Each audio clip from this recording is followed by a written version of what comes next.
ይሄ ተፈጥሮ ለታላቋ ከተማ አዲስ አበባ ከለገሰቻት ድንቁ ስጦታዎች መካከል አንዱ ነው። ኩልል ያለው የምንጭ ውሃ እንደሌሎቹ የዓለም ቅንጡ ከተሞች ሁሉ ለአዲስ አበባም ታላቅ ገጸ በረከት ነው። አዲስ አበባ ተንተርሳው ከተንሰራፋችበት የእንጦጦ ተራራ ኩልል እያለ የሚፈሰውን የምንጭ ውሃ መርጠን አሳየናችሁ እንጂ ከተማዋ የወንዞች ሀብታም ነች። የእድሜ መንጎድ የህዝብ ብዛትን ወልዷል። ቁጥሩ እየጨመረ የመጣው ነዋሪ ግን እነዚህን ወንዞች በተሳሳተ መንገድ ይዞት ኖሯልና ከላይ ኩልል እያለ የሚወርደው የተፈጥሮ ውሃ በጊዜ ሂደት እንዲህ ሊጠይም ተገደደ። ጉስቁልናም አጠቆረው።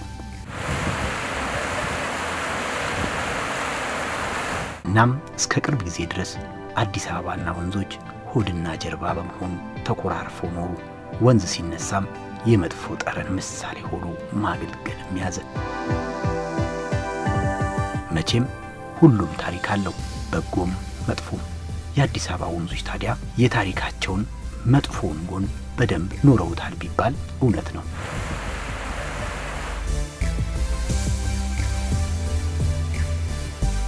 ይህ ደግሞ የራሷ የአዲስ አበባ አዲሱ ታሪኳ ነው። በርጅና ምክንያት የተጎሳቆለ መልኳን እየቀየረው ያለው የኮሪደር ልማትና መልሶ ማልማት ይባላል። የመጀመሪያው ዙር ልማት የከተማዋን ታሪክ እንዲህ ቀይሮታል። ውጤታማው ልማት ሁለተኛውን ዙር ሲጀምረው ደግሞ ወንዞቿን አካቶ መጥፎ ታሪካቸውን በአዲስ መጻፍ ጀምሯል።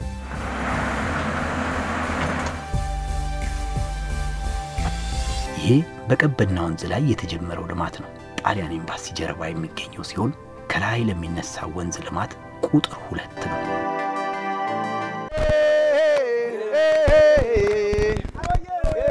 ከደ ሃይሶለታ የኮንሶዎች አባባል ነው።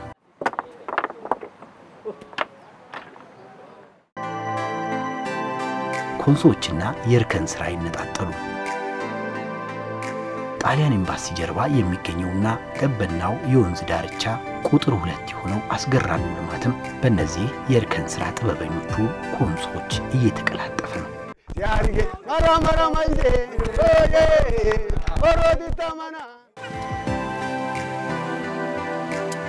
በጣም አሪፍ ነው ስራው። የምንሰራው ስራ ራሱ ምርጥ ስራ ነው። ያው አሪፍ ይሻላል፣ ደስ ይላል።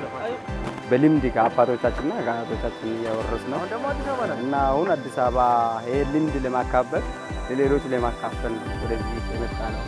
ተፈጥሮ ነው። እኛ ድሮ ማለት ነው ዘራ ማለት ነው። ይህ ስፍራ ብቻውን አንድ ዘመናዊ ከተማ ማሟላት የሚገባውን ሁሉ ይዞ ነው ስራው ለመጠናቀቅ ከጫፍ የደረሰው። የእግረኛ መንገዶቹ ሁሉንም አገልግሎት ይሰጣሉ። ሲጓዙባቸው መንፈስን የሚያድስ አንዳች ነገር ተቸሯል። እዚህ ሲመጡ አነስተኛ ሜዳ እንዲህ ተከልሎ ያገኛሉ።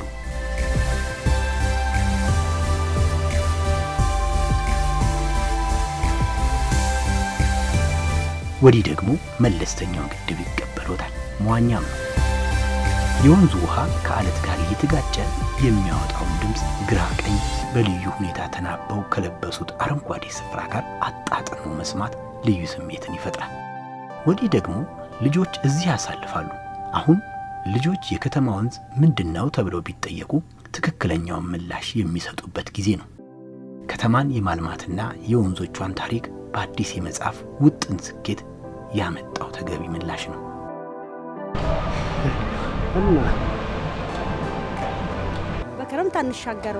በከረምት አንሻገረው በበጋገን እንደ ጦጣን ጥጥጥጥ እያልን እንሄዳለን ወደ ማዶ ማለት ነው። በከረምት ናሴ ሰኔ 24 ቀን አንድ ልጅ ተወስዶ ተበልቶ በዛው ቀርቶ። አሁን ግን ይሄ ያረጀ ያፈጀ ስጋት ሊሆን ነው። ምክንያቱም ተንጠልጣዩ ድልድይ እንዲህ እያዝናናም ያሻግራቸዋልና።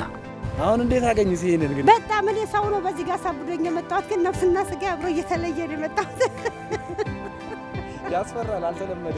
አረ ልቤ ራስ ድውዱ እያለች ነች ያለችው። ግን እንዴት ነው አካባቢው ተለውጧል? እግዚአብሔር ይመስገን ተለውጧል፣ በጣም ተለውጧል።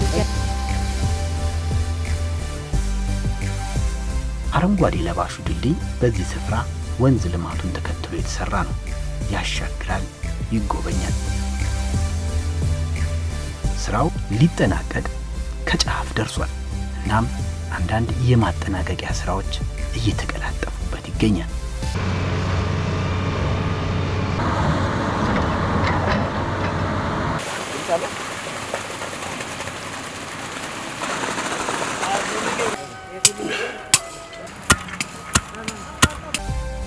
አዲስ ሚዲያ ኔትወርክ ስራው ሊጠናቀቅ ከጫፍ የደረሰውንና በቀበና ወንዝ ላይ ከሚለሙት ውስጥ ቁጥር 2 የሚል ስያሜ ያገኘውን የወንዝ ዳርቻ ልማት ቀንጭቦ አሳያችሁ እንጂ አዲስ አበባማ ያሏትን ወንዞቿን ሁላ እያጸዳች ከቆሻሻ ማስወገጃነት ወደ አይን ማረፊያነትና ወደ መስህብነት እየለወጠች ነው። የጊዜ ሩጫ ካልባሌ አጠቃቀም ጋር ተጋግዘው ከሰጧቸው ጥቁር መልክ ወደ ተፈጥሯዊው መልካቸው ተመልሰዋል።